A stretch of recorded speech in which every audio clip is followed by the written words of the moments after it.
She made the stars, then burned them. Once in a time before time, when the world was still new and the sky was an empty black cloth, there lived a woman named Elara. Elara was not like other people. She was a maker, a dreamer, a weaver of light. Her hands could shape things no one else could see, and her heart held secrets even the winds did not know. Elara lived alone in a small house at the edge of a great, silent forest. The nights were long, and the darkness stretched forever. People feared the night because it was empty, cold, and without hope. They begged the heavens for light, but no answer came. One evening, as Elara sat by her fire, she looked up at the endless dark and felt something stir inside her. She reached into the flames and pulled out a burning ember. It did not burn her. Instead, it rested in her palm like a small, glowing seed. She smiled and whispered to it, "You will be the first." She took the ember outside and lifted it high above her head.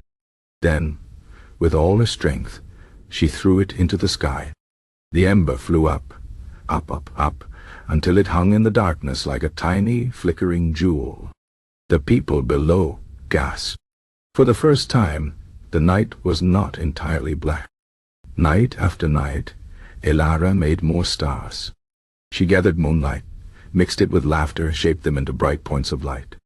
Some stars she made large and bold, others small and shy. She placed them carefully, giving names to the shapes they made: the hunter, the lion, the river of light. The people rejoiced.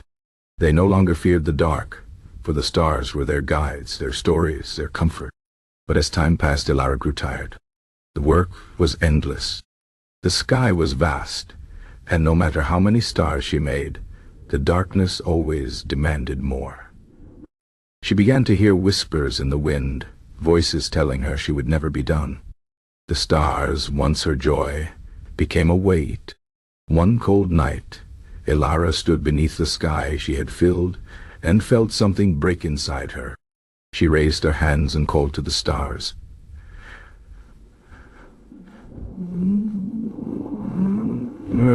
Stars. And one by one, they began to fall. They did not fall gently. They burned.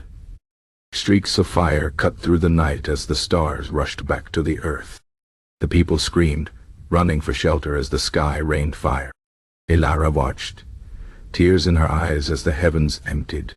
When the last star had fallen, the night was dark once more. The people wept. "Why?" they asked her. "Why destroy what you gave us?"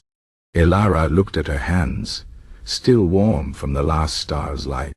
"Because nothing beautiful should last forever," she said, "and because even the stars must sleep." She walked into the forest and was never seen again. Some say she became part of the wind. Others say she still makes stars in secret, hiding them where no one can see. But the people never forgot. They told stories of the woman who gave them light, and then took it away.